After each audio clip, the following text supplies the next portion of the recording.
Hey everyone, it's Unsung NPC here with our next class video, The Witch.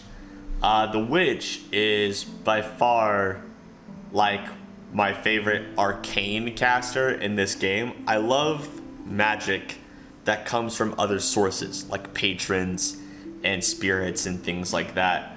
So I love The Witch. Support heavy, magic heavy, control heavy. Okay, kind of difficult. I don't really think they're that difficult. I mean, they're not any more difficult than a wizard. They just have hexes on top of it. So, but you know, they are a full caster. Okay, they have low BAB, so 2-4. All right, they have low fortitude, low reflex, but high will saves. They have 6 HP and they memorize spells. And they use intelligence to cast spells, okay? You get a lore nature, persuasion, knowledge world, use magic device, knowledge arcana. Pretty standard for a caster, I think. Simple weapon proficiencies, you get a familiar, and then you get hexes and a patron. And we are gonna go over what those are. And then at level 10, you get major hexes, and level 18, you get grand hexes. So first, the familiars. All right. So you've got cat. So each of these gives a +2 to perception. They all do. And then they give another bonus.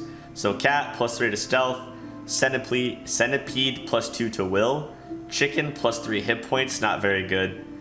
Dog +3 to lore nature, duck +3 to knowledge world, hare +4 to initiative, really good. Jerboa +3 to athletics, lizard +1 natural armor to AC, monkey +3 mobility, rabbit +2 reflex, rat +2 fortitude, raven +3 persuasion, tarantula +3 athletics, viper +3 persuasion.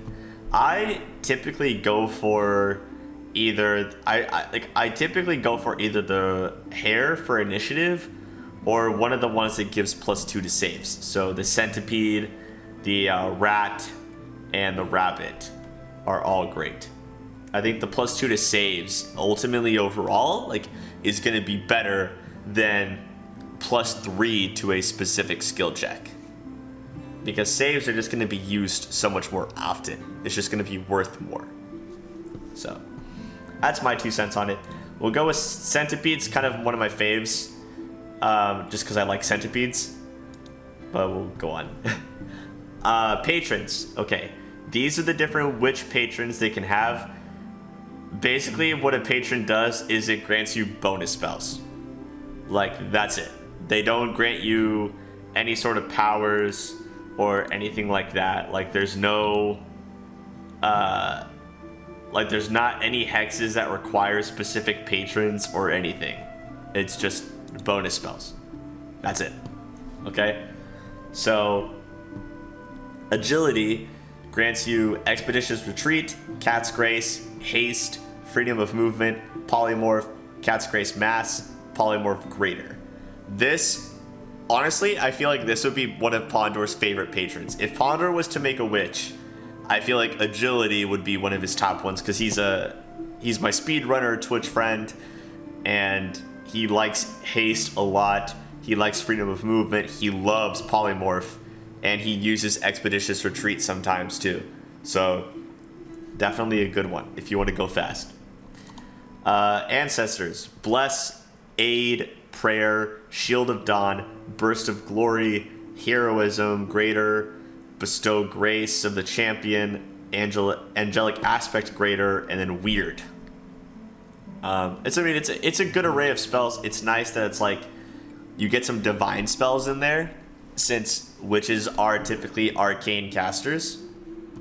If you look here, these are all for the most part arcane spells. I think there are some that they get that are kind of like divine spells, but for the most part arcane.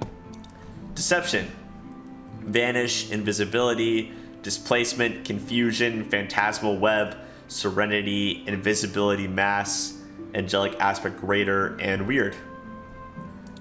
Devotion: Divine Favor, Invisibility, Magical Vestment, Confusion, Flame Strike, Mass Bull Strength, Bestow Grace to the Champion, Holy Aura, and then Mass Heal. Mass Heal's pretty good. Mass Heal's pretty solid.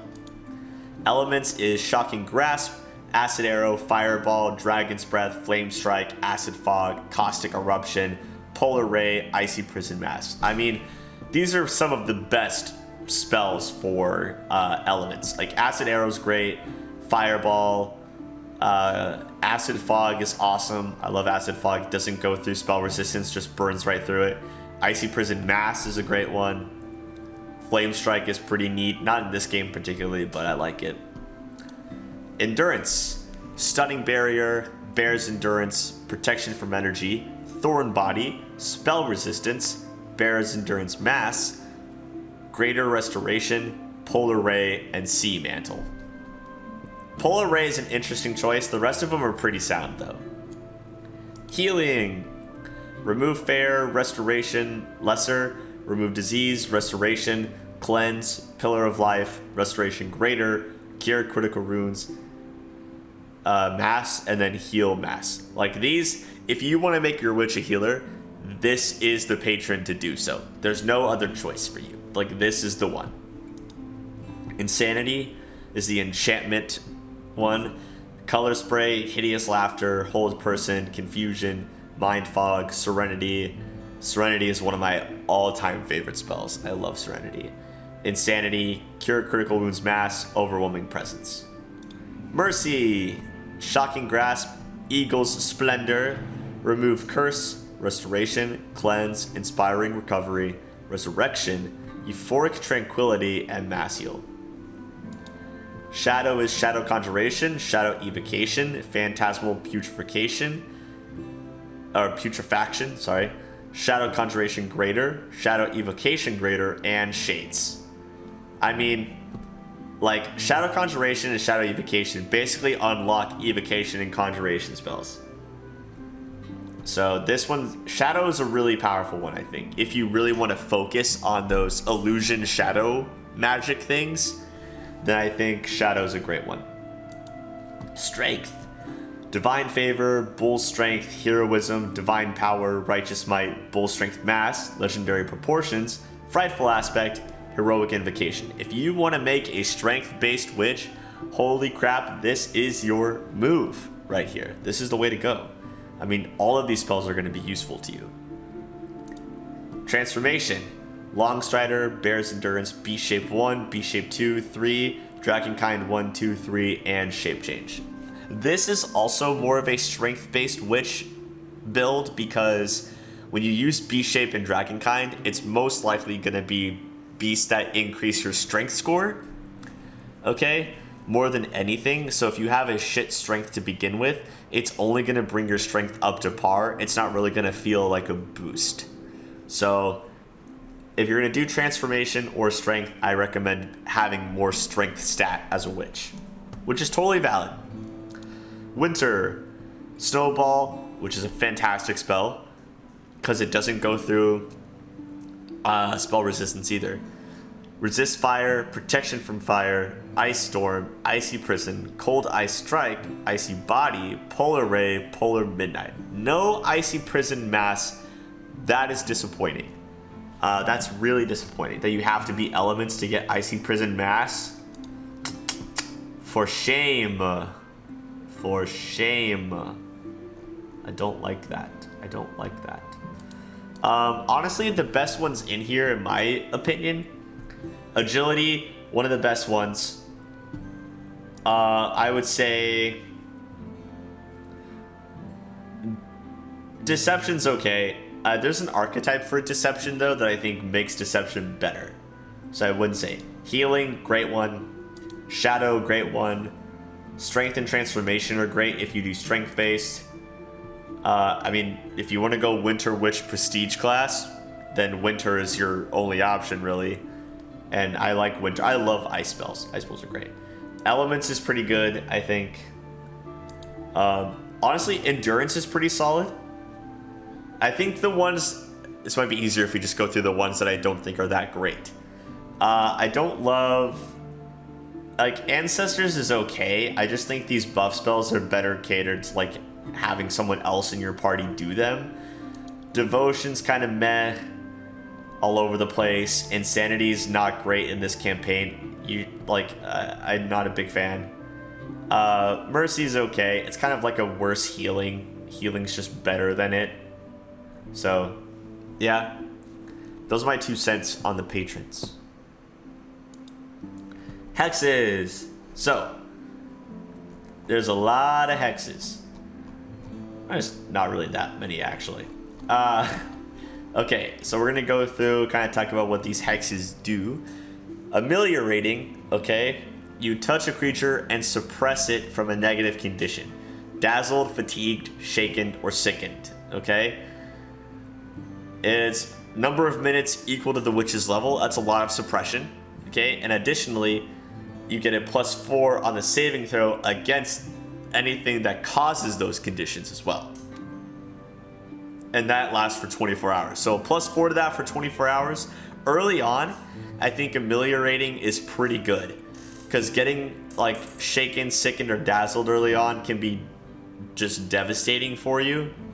I think it's a really good one early on. I think if you're not going to pick it up early on, then don't pick it up at all. I don't think it's that great late game, really, because all of those effects can be negated by that point. Earlier on is, like, early in the game is really the only time this is going to be useful. Aura of Purity, okay? This, like, 10-foot aura around you for a number of minutes equal to your level, and you just use it in 1-minute increments, okay? It just protects you from any gaseous effects like Stinking Cloud. Don't think this one is great. Just cast Delay Poison Communal and you're better off that way. This one's just, like, the only gaseous effect that's going to happen is Stinking Cloud. Like, there is no really other gaseous effect that's going to take hold of you. So, I just wouldn't even, like, Delay Poison Communal. Done. You don't need this one. Okay? Cackle. It's a move action, and any creature within 30 feet under the effects of Evil Eye, Fortune, Protective Luck, or Misfortune has that extended by a round. Because each of those, I think, lasts for a round. I think it lasts for a round. And then at 8th and 16th level, they usually increase up to 3 rounds. And then Cackle can keep those rounds going. And all you have to do is give up your move action. So if you're like a from the back caster kind of thing, then that Cackle's like a great use of your move action. Because you're not really going to be moving around that much anyway. So Cackle's great. Evil Eye, they just take a -2 to either AC, ability checks, attack rolls, saving throws, or skill checks. Okay? Will save reduces this. So this is a number of rounds equal to 3 plus the intelligence mod. Will save reduces this to just 1 round. At 8th level, it increases to -4 penalty instead of -2. So no matter what, they are hit by it for at least a round, and you can just extend it with Cackle, so it doesn't even matter if they succeed the will save. Okay? So Evil Eye is great. Evil Eye is a must-have if you're trying to debilitate. If you're just purely a buffer, you don't need it. But if you're someone who's gonna like debuff the enemies, then Evil Eye is the move. Fortune, great one. Okay? Bit of good luck for 1 round. You can re-roll any ability, attack roll, saving throw, skill check. Okay, they get extended at 8th level and 16th level to eventually 3 rounds, and you can extend it with Cackle and just keep giving them Fortune every round. That's like an attack roll every round being able to be re-rolled is kind of big. Like, that's kind of big. Yeah. Healing, awesome. It just works as if you have Cure Light Wounds. At 5th level, it works like Cure Moderate Wounds. It's just a free heal to each person once per day. Like, you get so many freaking hexes. Like, holy crap, you get like 11 hexes. You might as well just take it. You might as well just take the healing ones, just to have an extra heal in there. Ice Plant +2 to natural armor. It's just passive. It's just all the time. It's a good one. It's a good one if you're a melee witch. If you're not a melee witch, you really don't need Ice Plant, because you shouldn't be getting hit if you're in the backline, if you're doing it right. Misfortune works like fortune, but makes the enemies reroll and take the lesser. Can also be extended with Cackle. Nails gives you natural weapons that are 1d3 points of damage. It just says nails. I don't know if they count as claws or if they would count as other natural weapons. I don't know. But they are affected by weapon finesse, if you care about that. Not very good in my opinion, unless you're doing a strength-based witch and using either transform or strength patrons, and just having those as like extra attacks for your melee witch. Protective luck. Okay, creature within 30 feet for 1 round. Whenever that creature is targeted by an effect that requires an attack roll, including weapons attacks, the attacker must roll twice and take the worst. Okay? Cannot be used on yourself. Extends by 1 round at 8th and 16th level. Okay? And also, Cackle affects protective luck. So, you can keep giving a person that bonus. It's like giving someone a misfortune for attacks on that person. But everyone will get misfortune against that person, essentially. Slumber puts him to sleep. Will save to negate the effect. It can affect any number of hit dice on a creature, which is really cool. I believe that Ember starts with Slumber, and I really like Slumber. Like, it doesn't work all of the time, but it's a freebie attempt, and you might as well try it. Eventually, you can get Restless Slumber, which functions like Slumber, but on top of that, they cause 1d10 points of damage to itself each turn, because it's like restless, which is super cool. Vulnerability Curse. It makes enemies vulnerable to energy, okay? So any resistances or immunities on the target are suppressed for a number of rounds equal to the witch's level. Will save reduces it to 1 round. This is not extended by Cackle, I don't think. I don't think this counts as an extension by Cackle. So. Ward. +2 to AC, +2 on saving throws. Ward lasts until the warded creature is hit or fails a save. I mean,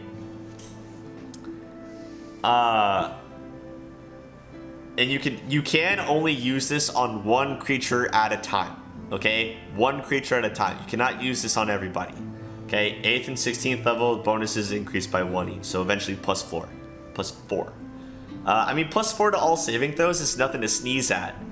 So, but it can only be used on 1 creature at a time, so keep that in mind. Okay. Next, we go on to major hexes, okay? We have Agony. Okay, Agony is a hex on a creature within 60 feet. They become nauseated, which is a super awesome debuff. Fortitude save negates, which sucks. If the saving throw is failed, they can attempt a new save, yada yada yada. Yeah. Fortitude save just negates it completely, which totally sucks. Fortitude saves are shit. So, Agony, not great. Animal Skin functions as Beast-shaped too, turning you into a leopard.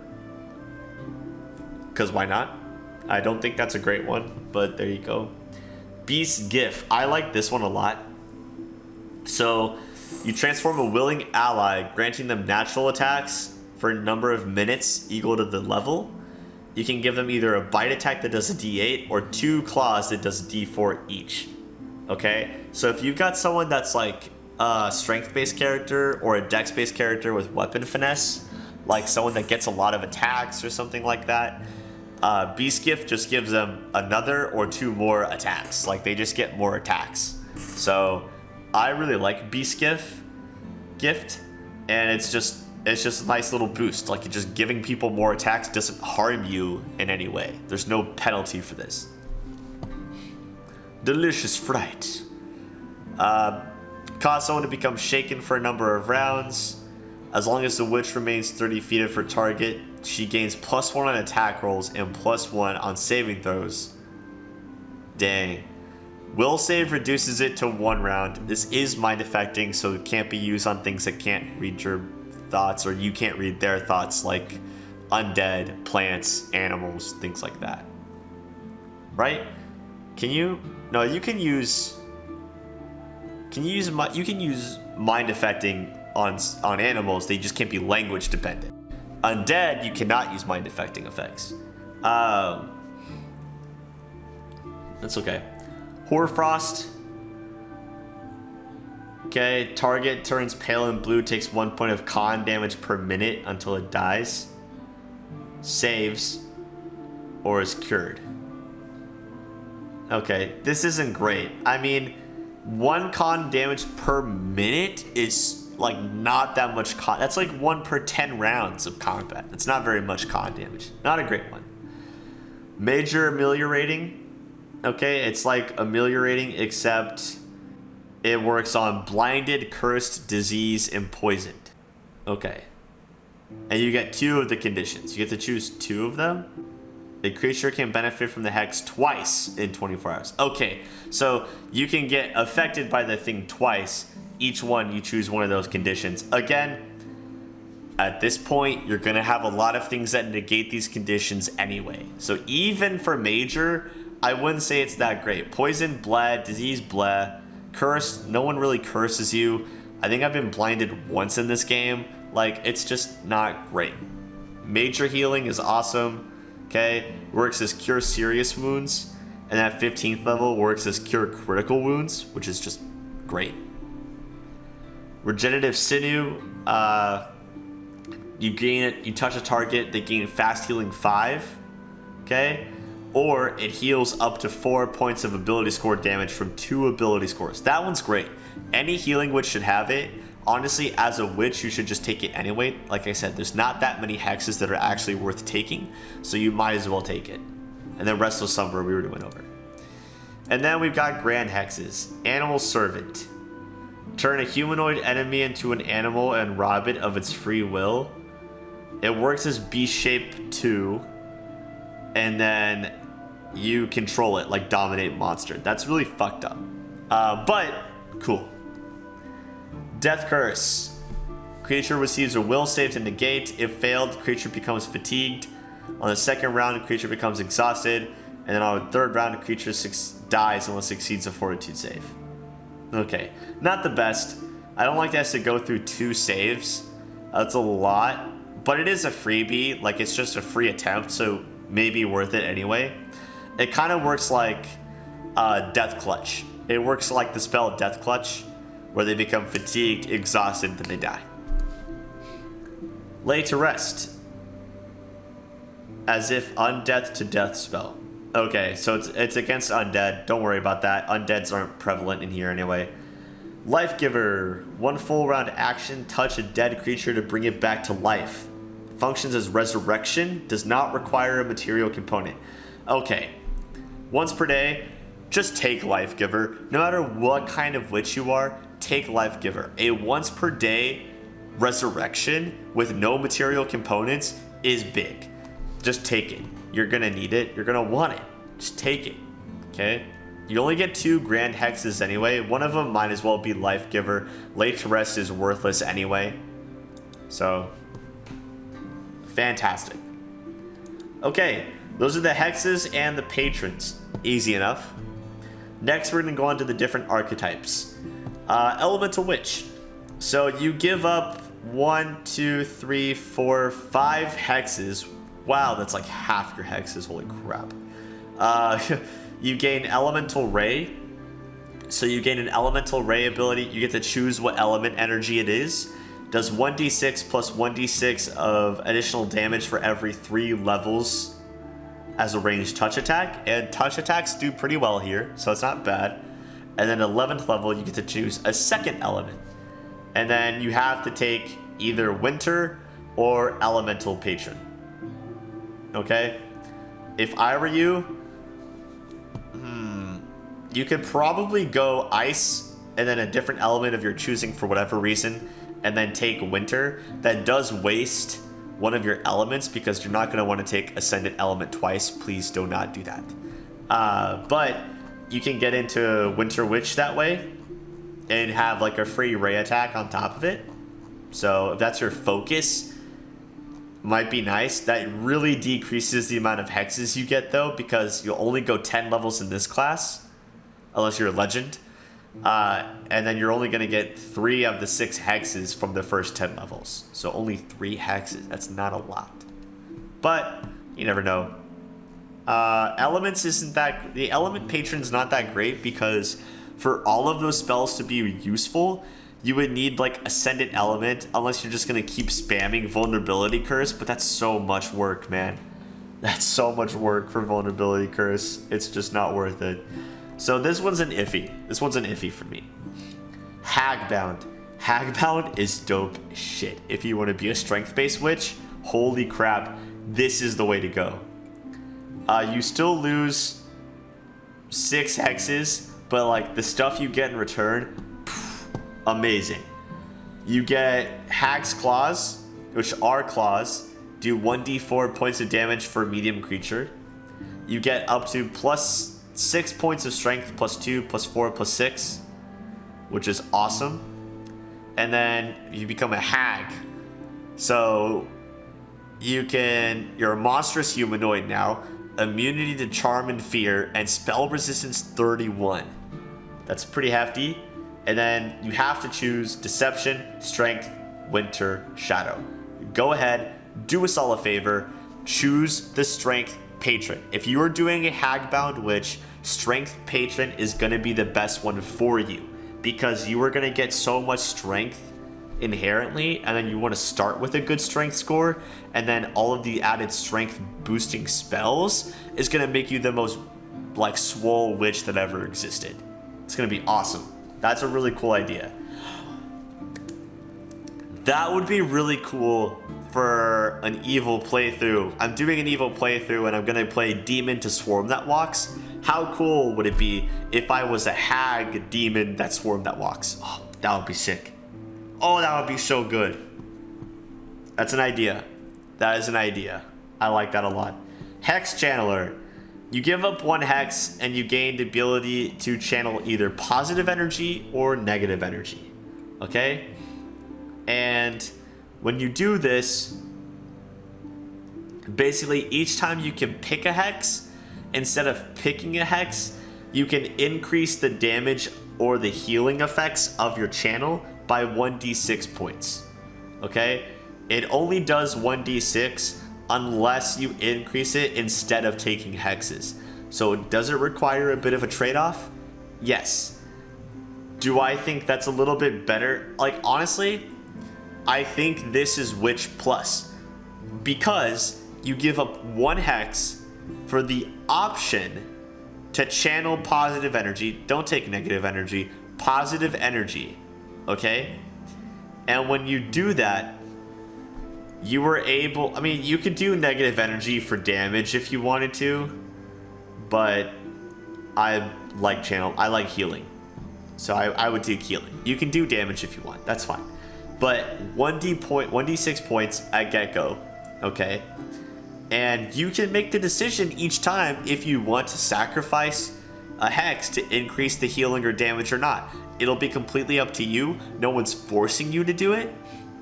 And it's like, that's still better than a lot of the hexes anyway. A lot of the hexes, as I said, are not that great. So, like, I think this is Witch Plus just for the versatility, the flexibility of it. I think giving you that extra option puts it ahead of the regular witch. Okay? Leyline Guardian. So Leyline Guardians are spontaneous spellcasters, not memorizing spellcasters. So yeah, you're Leyline powered, you get spontaneous spells. You lose your familiar and 2 hexes and gain Conduit Surge. So from first level, you can boost the DC or the caster level. Sorry, just the caster level. As a swift action, boost the caster level by 1d4 minus 1 for that round. Okay, then you have to succeed a fortitude save or become staggered for a number of minutes equal to the level of the spell cast. So make sure your constitution or your fortitude save is good. At 8th level, caster level increases by 1d4. So no minus 1, so 1 to 4. And then, yeah, number of times per day equal to 3 plus charisma modifier.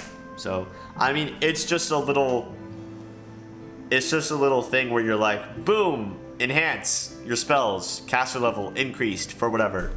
I think, like, I'm not going to say that this is Witch Plus, because you are also sacrificing the familiar, and the rat familiar would have come in really handy for that fortitude bonus, to be honest.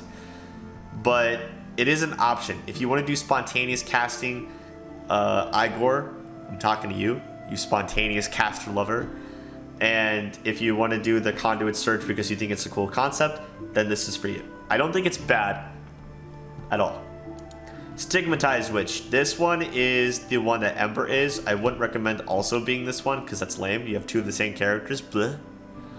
But Oracle's Curse. It's just, instead of a patron, you get a curse. If you want to know what the curses do, we explained them in the Oracle video, which you can check out. But yeah, you just curse instead of patron. And then the Witch of the Veil. This is the Deception Witch, okay? This is cool. If you're gonna go Patron of Deception, or you wanna be a little bit roguey, this is the one right here, okay? You have to pick Deception, so you get all those Deception spells we talked about, okay? Very cool Deception spells. And then you get, Stealth and Trickery as class skills, which is actually really cool that you just get both of those. And then instead of 3 hexes, like giving up only 3 hexes, psh, easy, you get Shrouded Step, which is a really cool ability. So basically, number of rounds equal to your intelligence bonus, you can use it as a swift action. You become invisible. Okay, at 8th level, you can teleport 30 feet like Misty Step, and then also become invisible as per invisibility. And then at 16th level, instead of regular invisibility, it works as greater invisibility, which means that you can teleport and then become greater invisible and start hitting them while remaining invisible, which is super cool. Like, this is super roguey witch. I love it. I think it's awesome. I think it's a really cool one. If you want to be that kind of like knife in the dark witch type thing. I mean, you get daggers. You can use daggers. You might as well. So, very cool. I thoroughly enjoy this one. I think this one would be a really cool one. You could honestly, you could go into Assassin with this one if you wanted to. Although to do that, you would have to miss out on the greater invisibility. Not that you can't just cast that on you instead. But very cool. Okay, so we've got Witch. Solid start. Elemental Witch, kind of iffy. A bit of a sacrifice for not as much as a gain. Hagbound. Strength-based witch. If you're gonna do strength-based witch, this is the one for you.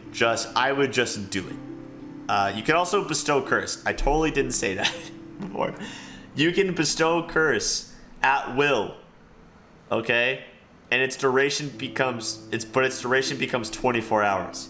Once the creature's been affected, it can't be. But you can just curse. Hex Channeler, my witch plus for the versatility, the flexibility. Leyline Guardian is the spontaneous witch. Stigmatized is the Oracle Curse. And then Witch of the Veil is the sneaky deception witch. So, yeah. I like Hex Channeler. I love Hagbound. That just seems like a cool thing. I really want to do that. Oh, it's so good. But that's the witch. If you learned something or thought the video was good, interesting, leave a like, comment, subscribe, do what you do. If you want to hang out, you can join the Discord, and we got a bunch of us in there talking about games, talking about other things. If you want to see me play some game, feel free to check out my streams. I post a stream schedule on the community tabs every now and then, so you can check that out for there, and also just get notified when you subscribe or click the bell, and you'll see when I pop up in streaming if that's interest to you. Yeah, cool. Thanks for checking this video out. I hope you learned a little something. And I'm once again a PC, and I'll catch you guys in the next one.